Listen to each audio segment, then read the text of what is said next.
Hola chicos, ¿cómo están? Le voy a grabar la clase de hoy, va a ser tipo una cápsula, como primera parte, ¿ya? La segunda va a ser con el ensayo, que es como un ensayo aparte del ensayo oficial del PREO.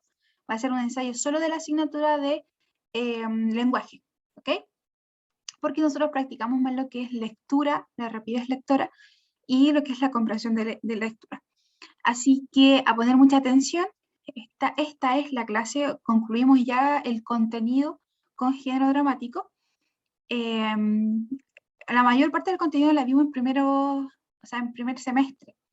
Si hay estudiantes que sé que se incorporaron recién ahora en segundo semestre, vamos a hacer como un repaso de contenidos para que tampoco queden muy fuera de eso, ¿ya?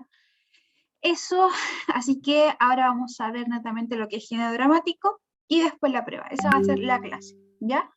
Y chicos, ustedes saben que de repente esto se me petea y se me puede cortar como el video, pero vuelve a grabar, así que como que va a estar así continuo, ¿ya? Solo en caso de que se me corte o se me cierra el Zoom de repente. Pero eso, la grabación va a continuar, ¿ya? Así que mucho ánimo, ponemos atención, que es cortito. Primero entender que el género dramático es distinto a lo que es el género narrativo y el género lírico. ¿Por qué? Porque el género dramático está pensado para ser actuado, ser representado en un escenario para un público, ¿ya? Por lo tanto, aquí el emisor ficticio va a desaparecer. Este emisor que a lo mejor nos da las acotaciones en la obra literaria, nos da detalles de la época o de situaciones, de gestos que son en no verbales, ahí desaparecen, ya no se mencionan como tal, sino que están mencionados en las acciones, y a todo se representa ante el público, ¿ya? Por eso es la diferencia en género dramático. Así que es leído, si bien es leído como una obra autónoma, que nos va a aparecer en la PTU, siempre el propósito es ser representado en la obra de teatro. Y esto lo vamos a ver, que es llamado virtualidad teatral, ¿ya? Que ahí desprende de eso. Porque esta obra dramática, este género dramático, es convertido a una obra teatral cuando es representado. Ahí se convierte como tal. Y eso es llamado virtualidad teatral, porque son esta es una característica esencial y que lo diferencia de los otros géneros, ¿ok?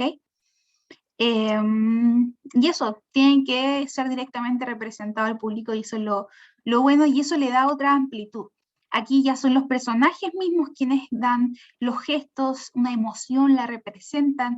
Eso que nosotros lo leemos es representado, ya no es dicho o nombrado por alguien más. Es por eso que también se le añade el lenguaje dramático. El género dramático tiene como su propio tipo de adaptar lo que hablan o cómo lo representan lo que dicen, ¿ya? Así que el mundo, en este caso de esta obra literaria, se representa directamente al lector o el espectador, en el caso de que esté en el teatro, a través de las diversas formas del discurso de los personajes, como lo es el diálogo, el monólogo, el soliloquio y el aparte, ¿ya? Toda obra tiene su propio discurso, su propia forma de dar a conocer el género y que sea interpretado. Así que vamos a revisar qué son estas distintas formas de mencionar el lenguaje dramático. Primero vamos a comenzar hablando del diálogo. El diálogo ya lo conocemos bastante. Disculpen si escuchan algún ruido.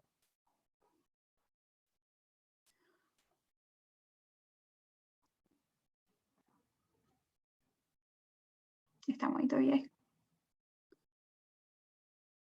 No sé si... No, creo que no se cortó. ¿No? ¿Estamos bien? Ya. Al diálogo ya lo conocemos, que es como lo más obvio, lo más que leemos cuando vamos a ver un género dramático, y es, como por definición, un intercambio de mensajes entre dos o más personajes y que van alternando los papeles entre emisor y receptor. Se presenta a través de los parlamentos de los personajes o voces dramáticas, ¿ya?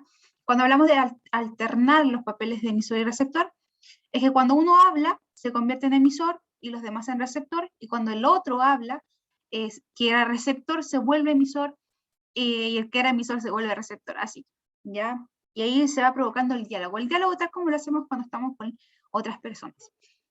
y se van como hablando y respondiendo los mensajes. El monólogo, aquí ya es distinto porque es una forma discursiva que permite al personaje, estando solo en el escenario, plantear dudas acerca de las decisiones o compromisos que va a tomar en su debate interno, ¿ya? Es la expresión de pensamientos y sentimientos sin esperar respuesta. Rememora acontecimientos y descubre el mundo interior del personaje. O sea, el monólogo es netamente de un solo personaje, recalcando, aquí recalco, tiene que estar solo en el escenario, y es como que a nosotros nos deja ver lo que él piensa, o lo que él habla, o lo que él reflexiona, a nosotros como público, o como lectores, si estamos leyendo la obra literaria, o como público si estamos viendo la obra teatral. Entonces nos deja ver lo que está pensando, lo que está repasando en su mente, por ejemplo, monólogos, decir así, a ver, debí decirle eso a Elvira. Elvira me había dado muchos favores. Y es como si se estuviese dirigiendo a nosotros, pero solamente hablando entre sí, entre sus pensamientos. Es como que existimos y no existimos como público. Pero eso, es solamente este personaje que se centra en él, que es distinto al soliloquio. El soliloquio es también una forma discursiva en la que el personaje habla en voz alta, estando solo, refiriéndose no a sí mismo, sino más bien al acontecer, con presencia de un auditorio no necesariamente identificable y supone la presencia de un interlocutor. Los soliloquios yo lo familiarizo bastante con él aparte, pero lo mencionan en voz alta, por ejemplo, sobre, no sé, algún suceso, algún conflicto que está pasando. A veces suena como acotaciones que da el mismo personaje en cuanto a algo. No va dirigido sobre alguien o con el querer levantar un diálogo, sino que da una manifestación de lo que está sucediendo solamente. Ahora, no siempre es pensado hablando a un público, pero es consciente de, ¿ya? Ahora la parte que es como el más novedoso, diría yo, aquí es donde el personaje habla en voz alta también, suponiendo que los otros personajes presentes en la escena no lo escuchan, estableciendo además estableciendo además una cierta complicidad con otros personajes o con el público.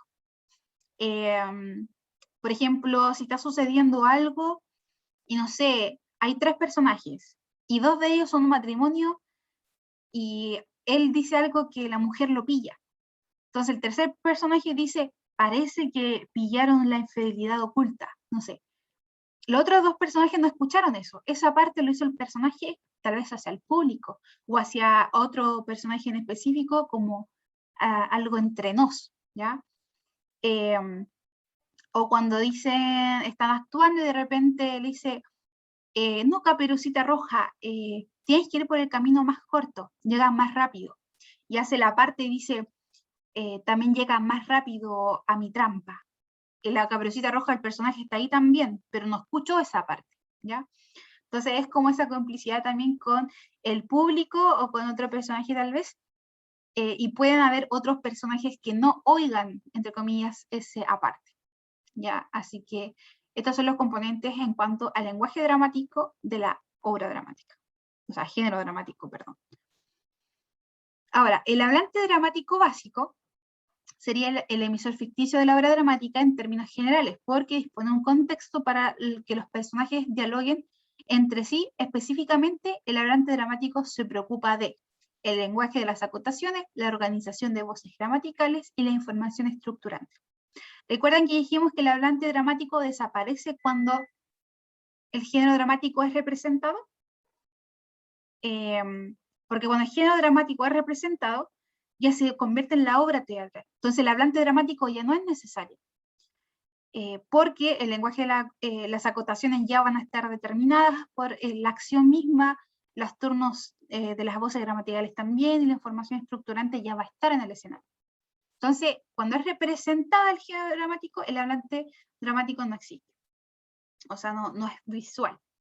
Pero cuando lo podemos leer, sí es visible, nos da todas las acotaciones que necesitamos para poder representar la obra.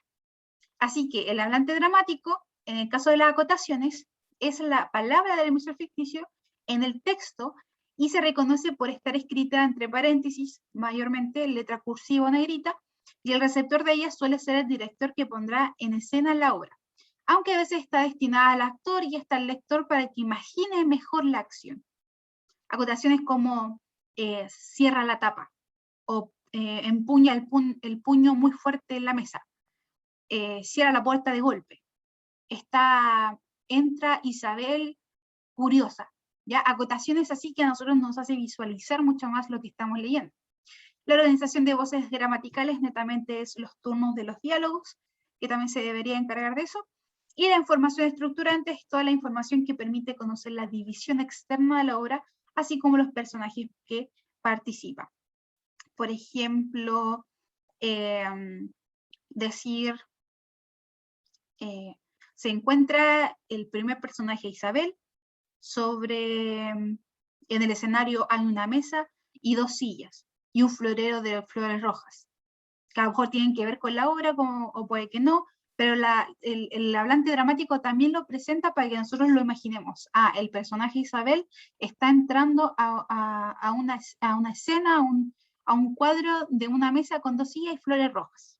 Ya también da esa información estructurante, no solo lo que es interno, sino lo que es externo, lo que es más visual. Ya todo eso también lo puede mencionar. Por eso ahora vamos a recalcar lo que es estructura interna y externa de la obra dramática.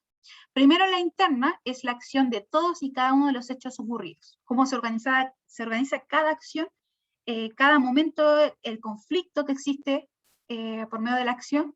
Recuerden que el conflicto es la tensión o oposición que produce entre personajes o grupos sociales cuando estos, en el transcurso de la acción encuentran un obstáculo entre los objetivos que persiguen.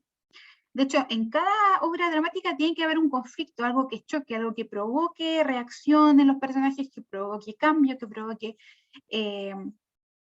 obviamente, un antes, un después, un desarrollo de personajes o de la trama, etc.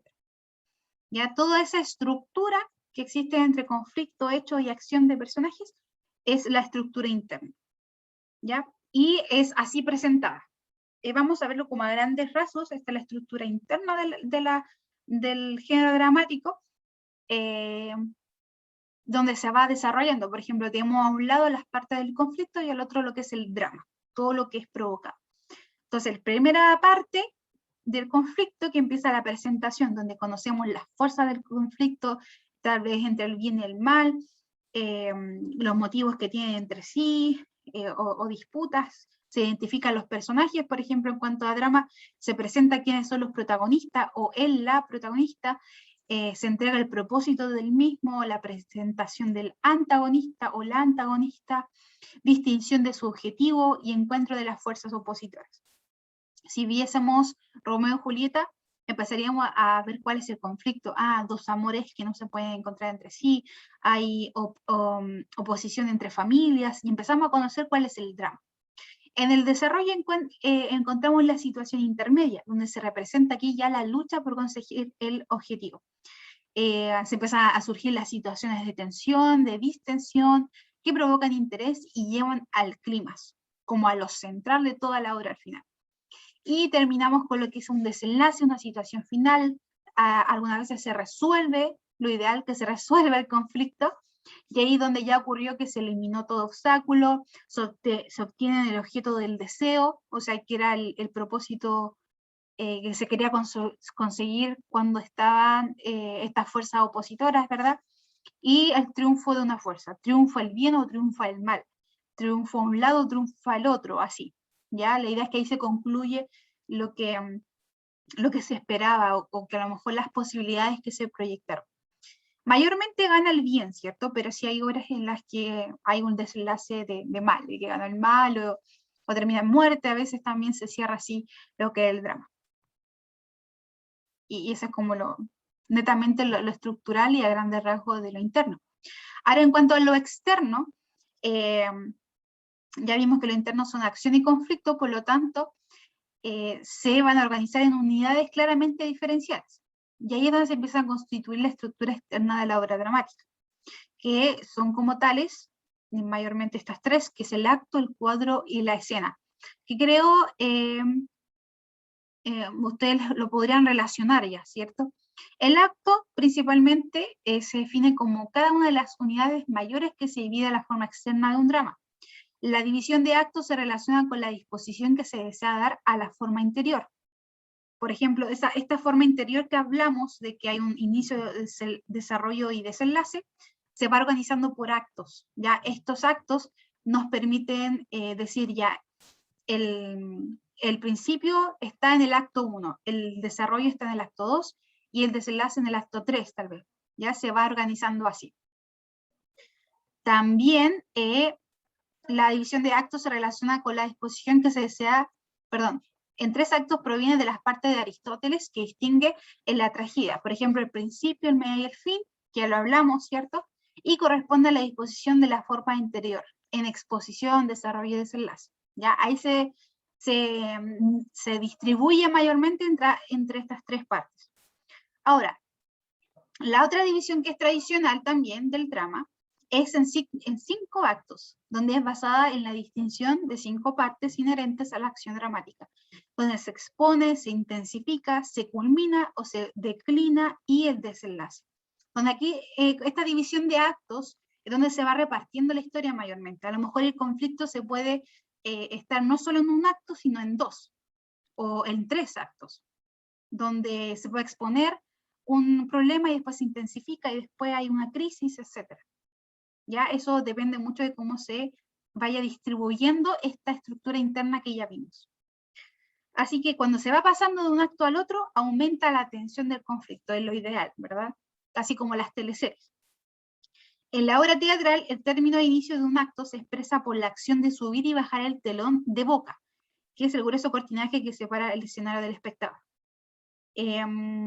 Mayormente así se marca, como acto 1 termina, se cierra el telón. A veces se cambia el cuadro en ese cambio de acto, del acto 1 al acto 2 se cambia el cuadro, se cambia la escena, qué sé yo, pero así se va desarrollando las situaciones. El cuadro en este caso podemos ver que es la división de la obra dramática en su forma externa y se relaciona principalmente con la ambientación física, los cambios de la escenografía en la puesta en escena, e indican los distintos cuadros. Por ejemplo, que pasa de un bosque a una casa, de una casa a un castillo, o de la cocina al comedor. Esos cambios de cuadro, de lugares donde ya no está la mesa, sino que está el árbol, que usualmente es entre actos, se podría decir, es el cuadro. ¿Ya? El cuadro es esto que yo veo en la ambientación. La escena es este fragmento de drama cuyo principio y fin está determinado por la entrada o salida de personajes. Cuando la escena coincide con la entrada y salida de personajes agentes en el conflicto, coincide también con unidades de la acción interna. O sea, escena 1 está en una conversación entre Isabela y Carolina. Escena 2 entra a la conversación Pablo, ¿ya? Y ahí se van mezclando en escenas, y esto sirve más para distribución de diálogo o para darle también un desarrollo a lo que acota cada personaje, a veces para el conflicto, a veces para dar información sobre lo que está sucediendo, etc. ¿Ok? Estas son las principales, entonces, formas externas que no significa que estén aparte de la estructura interna, sino que le dan forma o la ayudan a distribuir mejor y obviamente darle más un cuerpo, ¿ya? Así que, ¿cómo les recomiendo de estrategia de lectura de la obra, del género dramático, perdón, o la obra literaria, obra dramática, perdón? Es que primero vamos a reconocer fácilmente esta obra por la presencia del diálogo, que lo dijimos que es lo que más vemos, ¿verdad? Y eventualmente el lenguaje acotacional y, bueno, el lenguaje acotacional lo da el hablante dramático, acuérdense. Entonces, cuando vamos a leer, tenemos que recordar que la obra dramática desarrolla la acción mediante los parlamentos de los personajes, determina qué tipo de interacción general corresponde a una discusión, una declaración amorosa, una riña, una amenaza, etc. Todas esas interacciones que pueden suceder le van dando una forma a la historia y nosotros tenemos que ir tomando información de eso. Ahora, intentamos identificar el propósito de cada personaje. Eso también es parte de la estrategia al momento de leerlo. Esto puede dar información valiosa para determinar el conflicto que sustenta la acción. Eso es lo que hablamos de identificar los personajes principales, qué es el antagonista, cuál es el conflicto, dónde estuvo tal personaje, etc. Y a partir de la lectura de los parlamentos y lo descrito, en las acotaciones visualizan la escena para reforzar la comprensión de lo leído. Siempre, siempre, si pueden, por favor, cuando estén leyendo algo sobre género dramático, intenten imaginarlo en su cabeza. A través de los diálogos o las acotaciones que vayan leyendo, imagínenselo en la cabeza. Y eso le va a ayudar mucho más a poder comprender qué es lo que está pasando. Porque al final es comprender la acción, que es el suceso que está sucediendo, si es que hay tristeza, si hay amargura, o si hay amor, o si hay secretos, todo eso los podemos ir interpretando en nuestra mente imaginaria, ¿ya? Así que eso ayudaría mucho en la estrategia de lectura para saber y poder responder correctamente lo que nos puedan preguntar al respecto. Por último, si quieren interiorizarse más a una representación de obra, les dejo el link de El médico a palos, que es una obra que creo que puede ver en un teatro, pero aquí está en YouTube. Así que si pueden verla, El médico a palos, véala por favor y puedan interiorizarse mucho más. Ya, las obras de teatro son maravillosas, en lo personal me gustan mucho, y es muy bueno para poder llevarlo a la imaginación. No es más que eso, es principalmente esos los factores que lo abordan, y sería fácil, son mucho más fácil de comprender que muchas veces, no sé, las narraciones tal vez. ¿Ya? Así que eso. Vean el video, si pueden, para que se interioricen más con lo que es el género dramático, y a partir de ahora, después de esta cápsula, pueden ver y hacer lo que es el ensayo, ¿ya? El ensayo individual del lenguaje. Recuerden que hacemos ensayos más que las otras asignaturas porque nosotros practicamos lo que es lectura, les va a ayudar mucho este ensayo, así que háganlo y los va a mantener como en entrenamiento. ¿Ya? Así que eso, chicos, nos estaríamos viendo, cuídense y espero que les haya gustado esta cápsula. Nos vemos.